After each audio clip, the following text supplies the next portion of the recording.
누가복음 2장 40절에서 52절까지의 말씀을 저희가 한 절씩 교독하도록 하겠습니다. 함께 일어서서 교독하겠습니다.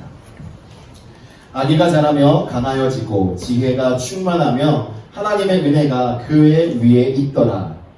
그의 부모가 해마다 6월절이 되면 예루살렘으로 가더니 예수께서 12살 되었을 때에 그들이 이 절기의 관례를 따라 올라갔다가 그 날들을 마치고 돌아갈 때에 아이 예수는 예루살렘에 머무셨더라. 그 부모는 이를 알지 못하고 동행 중에 있는 줄로 생각하고 하루길을 간 후 친족과 아는 자 중에서 찾되 만나지 못하며 찾으면서 예루살렘에 돌아갔더니 사흘 후에 성전에서 만난즉 그가 선생들 중에 앉으사 그들에게 듣기도 하시며 묻기도 하시니 듣는 자가 다 그 치유라 대답을 놀랍게 여기더라. 그의 부모가 보고 놀라며 그의 어머니는 이르되 아이야 어찌하여 우리에게 이렇게 하였느냐. 보라 내 아버지와 내가 근심하여 너를 찾아노라. 예수께서 이르시되 어찌하여 나를 찾으셨나이까. 내가 내 아버지 집에 있어야 될 줄을 알지 못하셨나이까 하시니 그 부모가 그가 하신 말씀을 깨닫지 못하더라. 예수께서 함께 내려가사 나사렛에 이르러 순종하여 받으시더라. 그 어머니는 이 모든 말을 마음에 드니라. 함께 있습니다. 예수는 지혜와 키가 자라가며 하나님과 사람에게 더욱 사랑스러워 가시더라. 아멘. 자리에 앉아주시기 바랍니다. 네, 더욱 사랑스러워 가시는 예수라는 제목으로 말씀을 전합니다. 여러분 아이들을 보면 어떠세요? 마음이 너무 좋죠? 아까도 보니까 이제 아기를 보니까 그냥 어쩔 줄을 몰라 하시더라고요. 그러니까 아이가 자라면 자랄수록 볼 때마다 더욱더 예쁘고 더 귀엽고 막 이런 게 보이잖아요. 그렇죠? 오늘 말씀 속에 나오는 예수님도 그런 것 같습니다. 12살이 되셔서 장성하시게 되었는데 자라가시면서 정말 키와 지혜가 자라고 하나님의 은혜가 함께하고 이러한 모습을 오늘 말씀은 보여주고 있습니다. 자, 자녀들은 누구를 닮습니까? 자녀는 부모를 닮아요. 그래서 자녀는 부모의 거울이다 라는 말도 하지 않습니까? 그러니까 자녀들이 하는 말과 행동을 자세히 보면 부모님들이 하고 계시거나 하셨던 행동들이고 습관들이 나오는 것을 볼 수 있어요. 그래서 아이를 보면 이 아이가 누구네 자녀인지 누구 집 자식인지를 알 수 있어요. 저희 애들도 보면 다 다르게 생겼지만 자세히 보면 저랑 똑같이 생긴 애가 있어요. 그래서 다른 분들이 보시면 그냥 봐도 최목사님의 아들이구나, 딸이구나 이렇게 얘기를 하더라고요. 자, 이렇게 자녀들은 부모의 유전자를 물려받고 태어나기 때문에 겉모양도 닮고 또 함께 동고동락하면서 살아가기 때문에 내적인 것도 닮아가는 것을 볼 수 있습니다. 그렇다면 예수 믿는 저희들은 어떻게 해야 하겠습니까? 예수 믿는 사람들은 예수님을 닮아가야죠. 그렇죠? 예수 믿는 사람들은 물과 성령으로 거듭난 자들입니다. 그렇기 때문에 저희들은 성령 안에서 예수님을 닮아가는 이러한 삶의 연속이 이루어져야 하는 거예요. 저희 안에는 예수 그리스도의 그 영적 유전자가 있기 때문에 그런 거예요. 그렇죠? 영적으로 성령님이 저희들에게 가르쳐 주시잖아요. 어떻게 살아가야 하는지, 무엇을 해야 하는지, 지금 이 순간에 어떤 말을 해야 하는지, 또 영혼을 찾아갈 때 어떻게 어떤 마음으로 다가가야 하는지 저희들에게 알려주십니다. 사랑하는 성도 여러분, 만약에 여러분들이 예수님을 닮는다면 어떤 모습을 닮고 싶으십니까? 만약에 여러분들이 예수님을 닮는다면 저는 이 모습을 가장 닮고 싶습니다 라고 말할 수 있을까요? 여러 가지가 있겠죠. 예수님께서 보여주신 그 삶의 모습 속에 사랑의 모습도 있고 또 신의 은사, 또 치료하는 모습도 있고 또 정말 잃어버린 영혼들을 찾아가시는 또 긍휼의 마음도 있고 여러 가지가 있을 겁니다. 그런데 오늘 말씀 속에서 저희들이 이제 예수님의 모습을 통하여서 이제는 그 성장기 속에 있는 아이 예수로부터 받을 수 있는 은혜를 나누려고 해요. 근데 성경을 통해서 볼 때요, 예수님을 닮아갈 때 우리는 성령의 역사 없이는 예수님을 닮을 수가 없습니다. 성령의 역사가 있어야 예수님을 닮을 수 있는 거예요. 예수님의 인격을 담기 위해서는 성령의 열매, 성령을 통해서 열매를 맺어야 됩니다. 그렇죠? 성령을 통해서만 가능한 거예요. 그리고 예수님의 능력을 담기 위해서는 성령의 은사를 저희가 받아야 예수님이 행하신 그 능력들을 저희들도 행할 수 있게 되는 겁니다. 그리고 예수님의 그 사역을 담기 위해서도 성령님을 통하여서 저희가 비전을 가지고 나아가야 그 사역을 감당할 수 있는 거예요. 그러니까 성령 같지 않으면 예수님을 닮고 싶어도 닮을 수 없다는 거죠. 오늘 말씀 속에 나와 있는 이 예수님의 모습 속에서 우리가 닮을 수 있는 것은 무엇이 있을까요?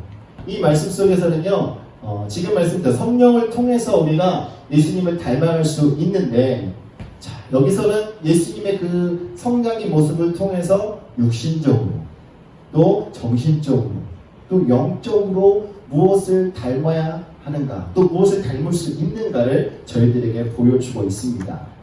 40절 말씀 보시면 아기가 자라며 강하여지고 지혜가 충만하며 하나님의 은혜가 그 위에 있더라라고 말씀해요. 아이가 자라면서 강해진 것은 육체적인, 육신적인 성장을 이야기합니다. 그리고 지혜가 충만했던 것은 정신적으로 건강했다라는 것이죠. 그리고 하나님의 은혜가 그 위에 충만했다라는 것은 영적으로도 건강한 상태였다라는 것을 저희들에게 보여주는 거예요. 오늘 본문 말씀 속의 내용은 예수님께서 12살이 됐을 때 부모님과 함께 유월절을 지키기 위해서 예루살렘으로 올라갔던 그 이야기가 기록되어져 있습니다. 함께 올라갈 때는 함께 올라갔는데 내려올 때는 예수님이 보이지 않았어요. 그래서 부모님들이 바로 알게 된 것도 아니라 하루 길을 가고 난 이후에 알게 되었습니다. 참 너무나 무관심하죠. 근데 그럴 수밖에 없었던 게요, 이 유월절 명절을 지키기 위해서 친족들이 함께 모두가 다 예루살렘으로 갔습니다. 갈릴리로부터. 얼마나 많은 사람이 갔을까요? 그 갈릴리 그 동네 사람이 다, 사실 나사렛 동네 사람들이 다 예수님의 친척들이었잖아요. 그렇기 때문에 아마 이 요셉과 마리아는 내려올 때 아마 우리 삼촌이 아니면 누가 이모가 고모가 같이 데리고 올 것이다 라고 생각을 한 거예요. 그러다 보니까 너무나도 자연스럽게 집에 가자 하니까 그냥 따라오겠거니 하고 하루길을 간 것이죠. 또 옆에 계신 분들과 대화를 하면서 이렇게 걷다 보니까 잊어버린 거예요. 그리고 나서 예수님이 없다라는 사실을 알고 예수님을 찾으러 갑니다.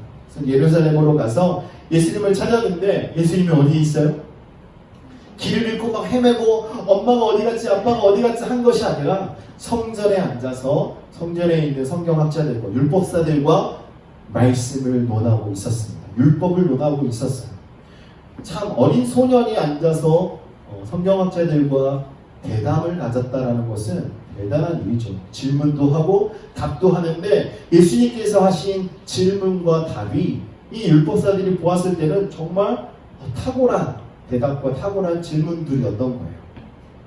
이와 같이 예수님께서는요, 정말 종합적으로 육체적으로나 정신적으로나 그리고 영적으로 건강하게 지금 성장하고 있음을 오늘 말씀은 보여주고 있습니다. 그래서 52절 말씀에 예수는 지혜와 키가 자라나며 하나님과 사람에게 더욱 사랑스러워 가시더라라고 기록하고 있습니다. 그래서 예수님께서 12살이 되셨을 때부터 예수님의 공생애가 시작되었던 30세까지의 이 모습을 이 한 절로 요약하고 있는 거예요. 그리고 난 이후에 예수님의 공생애가 기록되어져 있습니다. 그러므로 사랑하는 성도 여러분, 이렇게 육체적으로 성장하시고 지적으로 성장하시고 또 인격적으로나 영적으로 바르게 이렇게 균형 있게 성장하신 이 예수님의 모습을 통해서 우리가 어떤 은혜를 나눌 수 있는지 시간 말씀드리도록 하겠습니다. 첫 번째는 예수님께서는 육신을 입고 이 땅에 오셨다라는 사실이에요. 육신을 입고 이 땅에 오신 예수님. 왜 이것이 중요하냐? 여러분, 예수님이 육신을 입고 이 땅에 오시지 않았으면 저희 이 기독교가 존재할 수가 없습니다. 그래서 이 사실이 너무나도 중요한 거예요. 40절에서 아기가 자라며 강하여지고 라고 기록하고 있는데요. 이것처럼 예수님께서는 육체적으로 건강하게 성장하고 계셨습니다. 신체적으로 강하고 튼튼한 상태였음을 보여주고 있는 것이죠. 여러분, 또 오늘 본문에서 보는 것처럼 예수님이 어른들의 돌봄이 없이 그냥 혼자 이렇게 예루살렘에 있을 정도로 아주 성장했다는 것을 알 수 있죠. 또 갈릴리로부터 예루살렘까지 걸어서 이동을 했는데 그걸 함께 동행했다는 것은 그만큼 건강한 모습을 가지고 있었다는 것입니다. 그리고 여러분들 잘 아시는 것처럼 마가복음 6장 3절에 나와 있는데요. 요셉의 직업이 뭐예요? 목수입니다. 목수.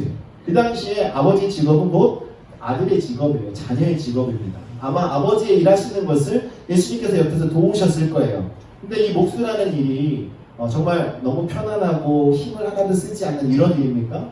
아니죠. 아주 힘을 잘 써야 되는 일이에요. 나무도 옮겨야 되고 지금이야 기계들이 있어서 편하게 이렇게 옮기지만 그때는 손수 다 이고 가야 되고 옮겨야 되고 또 다 만들어진 작품들을 또 힘을 써서 옮겨야 하는 이러한 상황 속에 있을 때였기 때문에 아마 육체적으로도 12살이긴 했지만 되게 강건한 모습으로 있었을 것이라고 생각됩니다. 사실 예수님께서는요, 죄가 없으신 분이기 때문에 언제나 마음도 또 몸도 튼튼하실 수밖에 없으셨습니다. 그렇기 때문에 예수님은 이 공생의 기간을 지내실 때 그 먼 길을 다 손수 걸어서 다니셨던 거예요. 그래도 예수님께서 그 많은 사역을 감당하시고 하나님의 나라를 선포하는 역사를 이루셨던 것입니다. 또 예수님께서는요, 기도하실 때 밤을 새워 기도하셨어요. 여러분 밤을 새워 기도하는 거 쉽습니까? 여러분 그냥 3, 40분, 1시간만 무릎 꿇고 기도해야 돼요. 끝나고 나면 무릎이 아프고 못 일어납니다. 기도에 익숙하지 않으신다면. 근데 예수님은요 밤을 새워 기도하시고 했는데요. 그 다음날 피곤해서 사역을 쉬셨다라는 기록이 전혀 없습니다.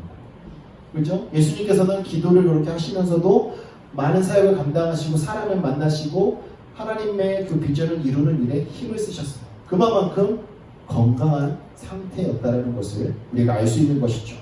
또 예수님은 어떻습니까? 예수님은 태어날 때 성령으로 말미암아 잉태된 사실을 제외하고는 저희와 똑같죠.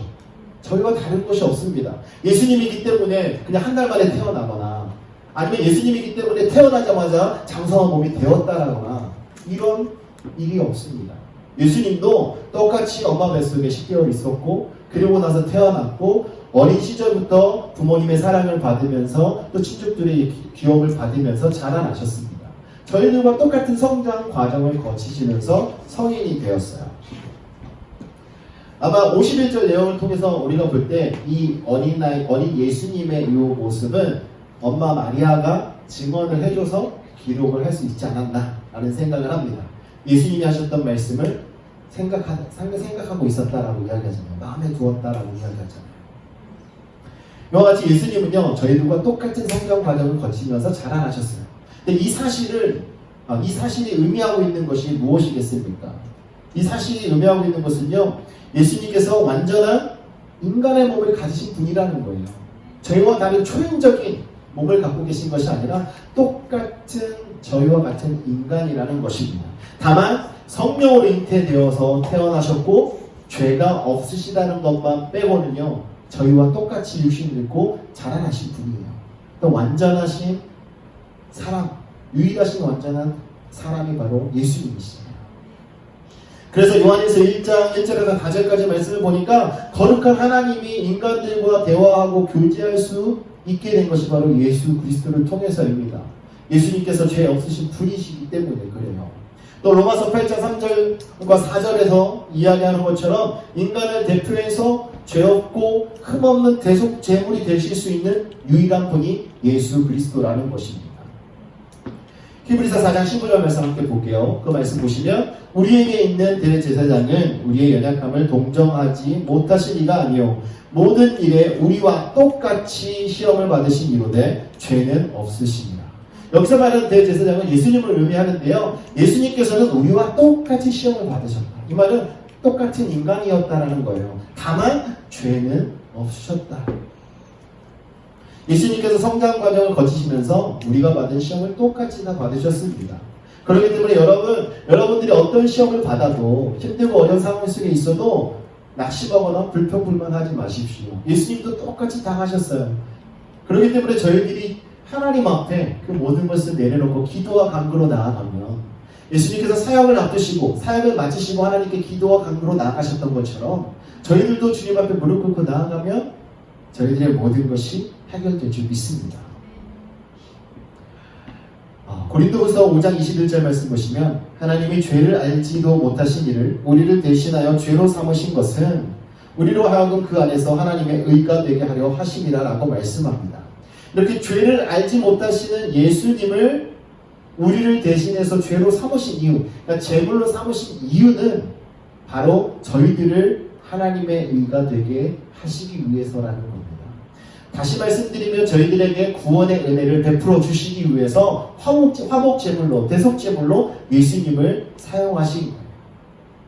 그렇기 때문에 예수님께서 육신을 입고 이 땅에 오셨다는 이 사실은 너무나도 중요합니다. 예수님께서 저희들을 대신해서 대속제물이 되셨기 때문에. 그리고 중요한 사실은요, 이 예수님이 육신을 입고 이 땅에 오신 성육신을 부인하는 사람들이 있습니다. 예수님이 육신을 입고 이 땅에 온 것이 아니라 이 땅에 계시는 동안 환상처럼 나타났다 사라졌다 나타났다 사라졌다 했던 것이다라고 말하는 영지주의자들이 있어요. 그 당시 초대교회에 아주 유행했던 이단이죠. 그래서 그들은 실제로 하나님이 인간의 몸을 입고 땅에 오신 것이 아니다라고 얘기합니다. 다만 환상적으로 저희들에게 나타났다가 사라졌다가 이렇게 했던 거지 예수님이 육신을 입고 이 땅에 오신 것이 아니다라고 얘기해요.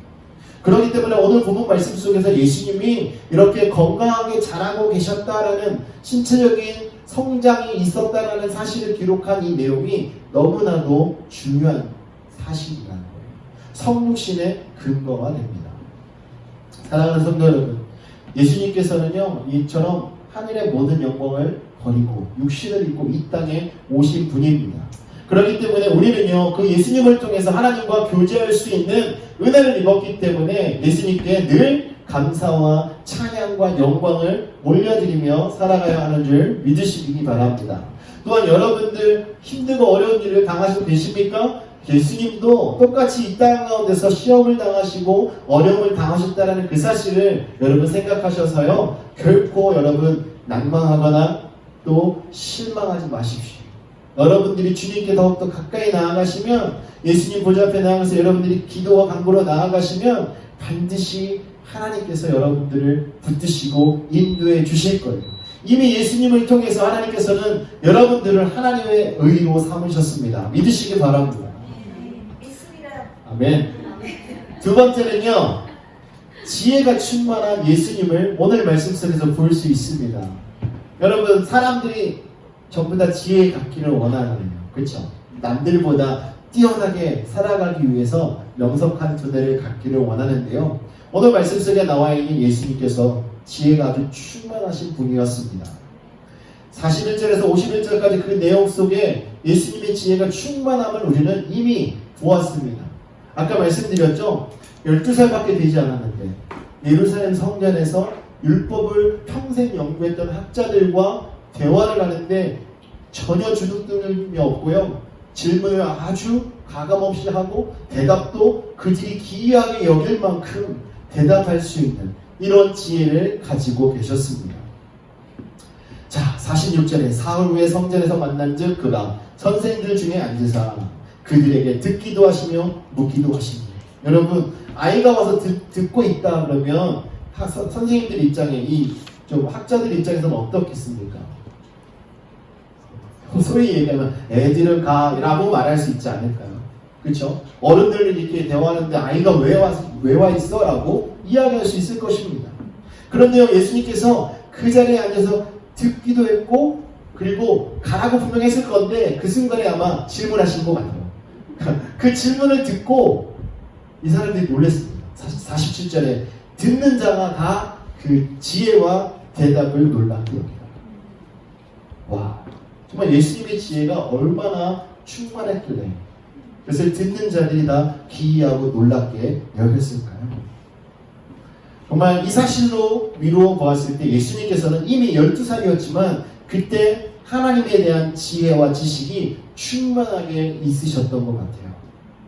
여러분, 하나님에 대한 이 말씀을 이 어려서부터 소유하고 또 연구하고 가지고 있었기 때문에 예수님께서 공생애를 시작하면서 사단과 첫 대면을 하시고 사단의 대적을 받을 때 무엇으로 물리쳤습니까? 말씀으로 사단의 그 시험을 물리쳤던 것을 볼 수 있습니다. 또 예수님께서는요, 정말 나사렛 보잘것없는 동네에서 태어났기 때문에 율법사들이나 대제사장이나 많은 사람들이 무시했잖아요. 그렇죠? 그런데 그들 앞에서도 율법적으로 전혀 밀리지 않는 그 지식을 가지고 대화를 하는 이런 모습들이 성경에 기록되어 있습니다. 그렇기 때문에 저희들도요, 예수님처럼 지혜로운 자가 되기 위해서는 말씀을 가까이 해야 합니다.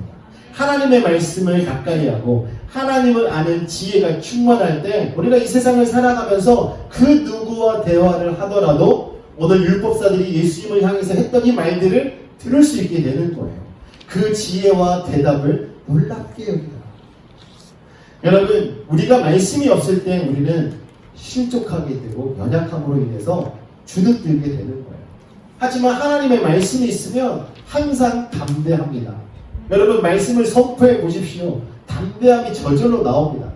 여러분, 에베소서 6장 11절 말씀 보세요. 그 말씀 보시면 마귀의 관계를 능히 대적하기 위하여 하나님의 전신갑주를 입으라. 하나님의 전신갑주를 입고 무장하라라고 되어 있는데요. 17절 말씀 보니까 성령의 검, 하나님의 말씀을 가져라. 여러분, 성령의 검, 각기 그 전까지 나오는 전신갑주의 그 방어구들은요, 무구들은 전부 다 방어구입니다. 그렇죠? 다 방어구예요. 투구나 흉배나 벨트나 신발이나 장갑이나 다 방어구예요. 근데 유일하게 이 성령의 검, 이것은 공격할 수 있는 건데 하나님의 말씀입니다.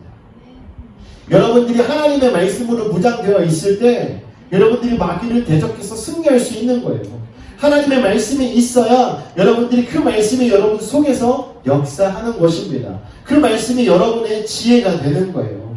사랑하는 성도 여러분, 우리가 신앙생활 하는 것은요, 그냥 하는 것이 아닙니다. 하나님의 말씀으로 무장하면서 말씀으로 무장이 되어야 신앙생활을 건강하게 할 수 있는 거예요. 우리가 어떻게 신앙생활을 해야 되는지 모르는데 어떻게 건강한 신앙생활이 되겠습니까? 여러분, 건강을 유지하기 위해서는 그 분야에 필요한 지식이 있어야 그 건강을 위해서 우리가 운동도 하고 음식도 먹고 또 생활 습관들도 만들어가는 것 아니겠습니까? 그것처럼 우리가 신앙생활이 건강하게 되기 위해서는요, 이 말씀의 기초 위에 서야 그 말씀으로 말미암아 건강한 신앙생활을 하는 거예요. 그래서 예배도 말씀 위에서, 기도도 말씀 위에서, 그리고 우리가 헌신과 봉사도 말씀 위에서 해야 합니다. 만약에 우리가 말씀 없이 예배하고 기도하고 헌신 봉사하다 보면 그냥 내 흥과 내 기쁨과 내 즐거움과 내 만족을 위해서 하는 유의가 될 수밖에 없어요.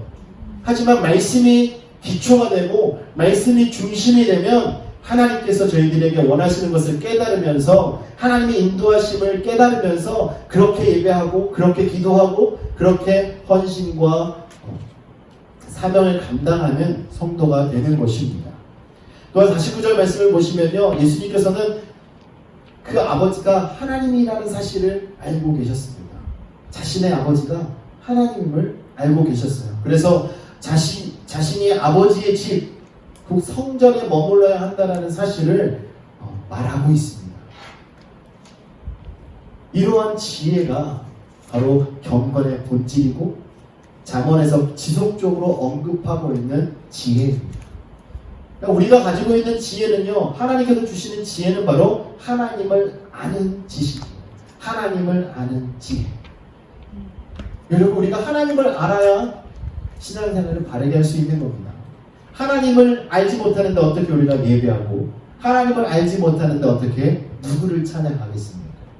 그러니까 여러분들이 하나님을 바르게 아셔야 돼요.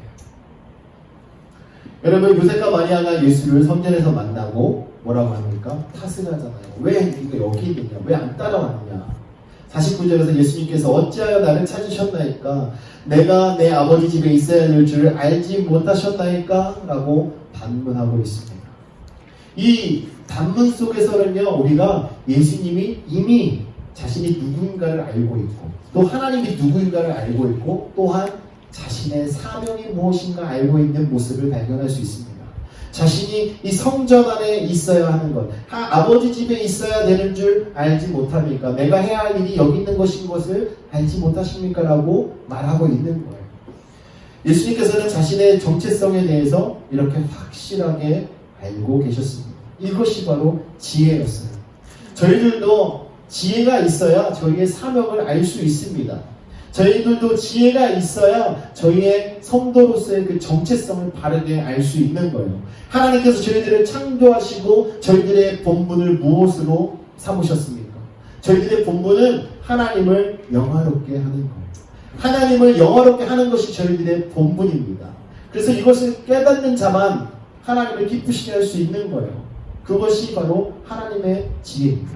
그 지혜를 가지고 깨닫고 또 저희들에게 주신 그 사명을 감당하는 거죠. 하나님을 영화롭게, 하나님을 찬양하며 저희들의 하는 말과 행동과 삶의 모든 모습이 하나님의 기쁨이 되도록 살아가게 되는 것입니다.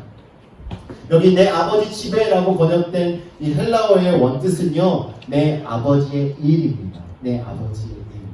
그래서 예수님께서는요, 내가 내 아버지의 일에 열심을 내야 할 것을 지금 모르십니까? 라고 이렇게 번역한 영어 성경도 있어요. 그러니까 예수님께서는 이 어린 예수였지만 12살밖에 되지 않았지만 앞으로 자신이 대속의 그 제물이 되어서 십자가의 길을 갈 것도 아마 이제 인지하기 시작하셨을 거예요. 그러니까 자신의 사명을 온전히 인식하고 계셨던 것이죠. 그럼에도 불구하고 공생의 전까지 또 공생애를 마치실 때까지 묵묵히 그 사명을 감당하셨던 것입니다. 자, 요한복음 6장 38, 39절 말씀 보겠습니다. 내가 하늘에서 내려온 것은 내 뜻을 행하려 함이 아니요 나를 보내신 이의 뜻을 행하려 함이라. 나를 보내신 이의 뜻은 내게 주신 자 중에 내가 하나도 잃어버리지 아니하고 마지막 날에 다시 살리는 이것이니라. 예수님이 자신의 사명을 깨닫고 있었다는 사실을 지금 보여주고 있는 거예요.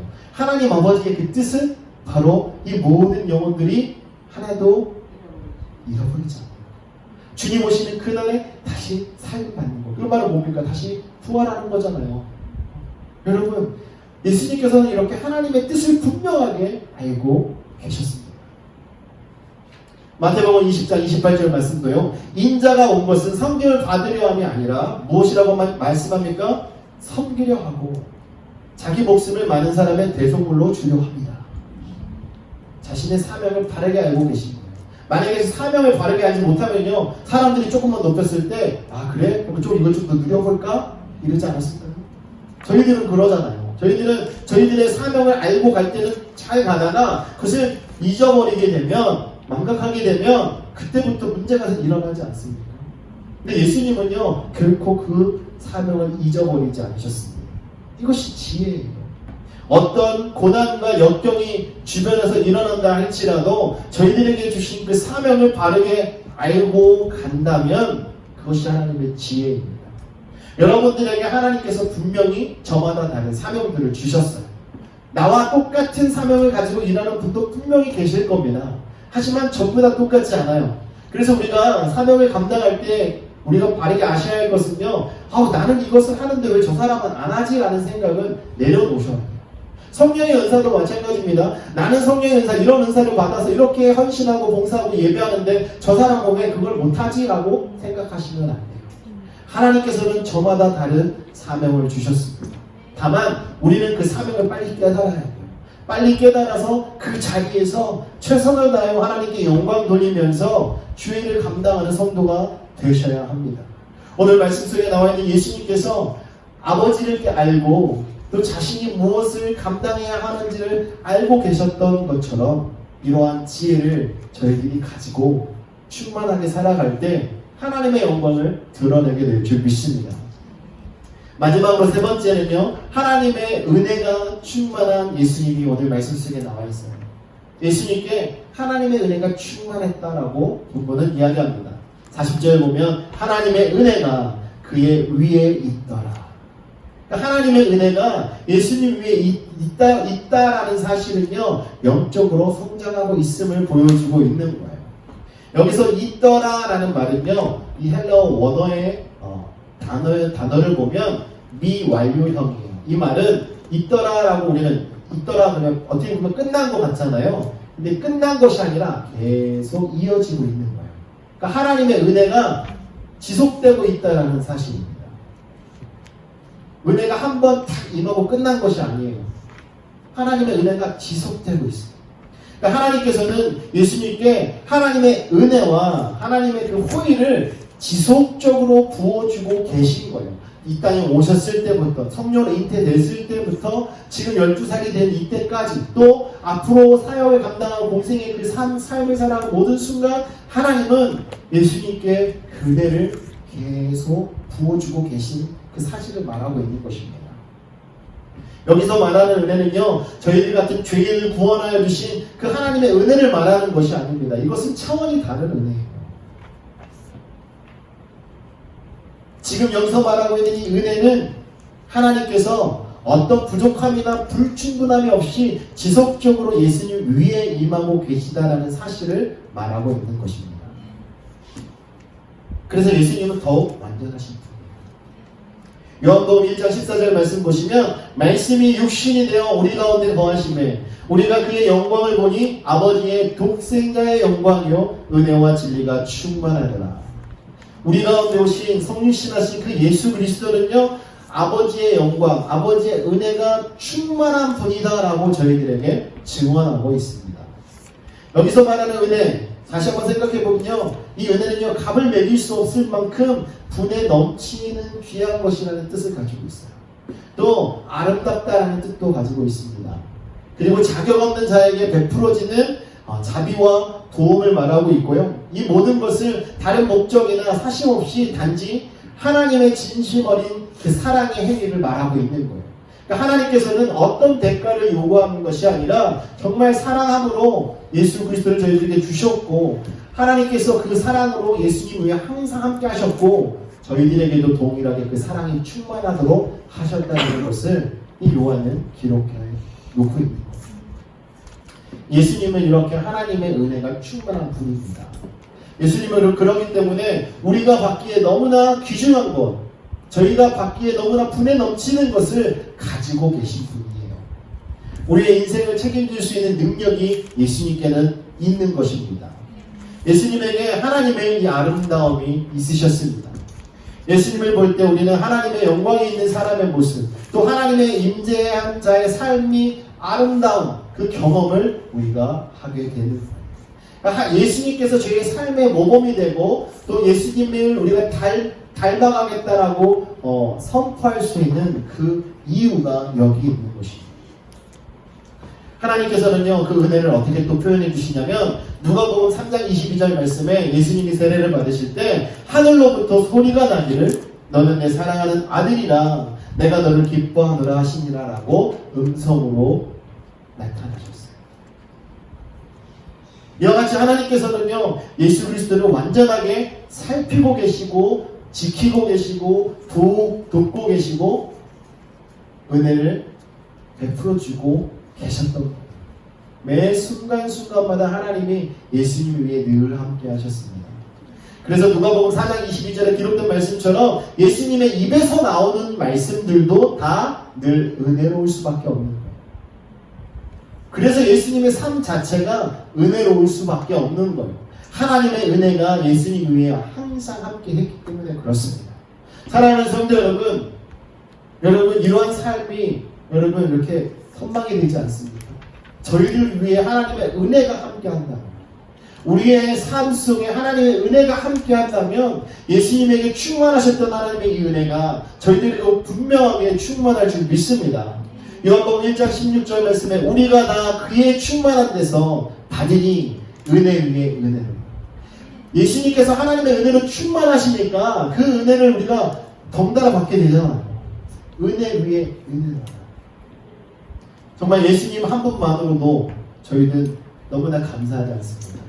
하나님이 그 예수님의 은혜를 부어주고 계시니까 저희는 예수님을 만난 그 이유 하나만으로도, 예수님을 우리의 구주로 영접한 그 이유 하나만으로도 하나님의 은혜가 덩달아서 저희에게도 부어지고 있는 거예요. 그 은혜 때문에 우리가 구원받은 것 아닙니까? 그 은혜 때문에 죄와 상관없는 삶을 살아갈 수 있게 된 것 아닙니까?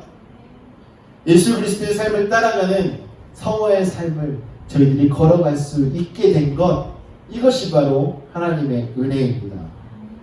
하나님을 섬길 수 있는 자격을 우리는 부여받았어요. 하나님을 예배할 수 있는 그 자격을 부여받게 된 것입니다. 나중에 하나님이 천국 잔치를 열 때 그 자리에 서서 잔치에 참여할 수 있는 자격을 얻게 된 것입니다. 믿으십니까? 이 모든 것은 예수님의 이 은혜가 충만한 은혜가 주어진 자에게 있는 특권이에요. 예수님은 우리 모두가 영원토록 복받아야 할 분입니다. 이렇게 어린 예수님을 바라보아도 본받을 게 너무나 많잖아요. 육체적으로도 건강하고 정신적으로도 건강하고 영적으로도 건강하여서 정말 저희들이 로망으로 삼을 만한, 저희들의 삶의 모델로 삼을 만한 분이십니다. 이 모든 것을 정리해서 52절에 예수는 지혜와 키가 자라가며 하나님과 사람에게 더욱 사랑스러워 가시더라. 더욱 사랑스러워 가셨다라고 말합니다. 그냥 한번 사랑하고 그냥 잊혀진 것이 아니에요. 계속 사랑스러웠고요. 계속 더욱 사랑스러워져 가셨습니다. 우리 모두 하나님의 은혜로 충만한 이 예수 그리스도를 본받아서 육신뿐만 아니라 영적으로도 정신적으로도 건강한 예배자의 삶을 살아가기를 원합니다. 여러분, 우리가 이 모습을 본받아야 우리의 삶이 기쁨이 되고 하나님 앞에서 부끄러움 없는 인생이 되는 줄 믿으시기 바랍니다. 여러분, 육신의 건강만을 위해서 살아가지 마십시오. 물론 육신의 건강도 중요합니다. 저희들에게 주신 이 육신을 가지고 건강하게 잘 살피면서 삶을 살아가야죠. 근데 육신의 건강에만 너무 치우치다 보면 우리가 영적인 삶은 어떻게 되겠습니까? 아무래도 소홀히 할 수도 있게 됩니다. 그렇기 때문에 우리는요, 육신의 건강과 또 정신적인 건강, 지혜, 그리고 영적인 건강을 다 돌아보면서 예수님처럼 하나님의 은혜가 충만한 삶이 되어서 정말 어디를 가든지 정말 모든 이들에게 예수님의 빛을 비추시는 저와 여러분 되시기를 주님의 이름으로 축원합니다. 이 시간 함께 기도하겠습니다.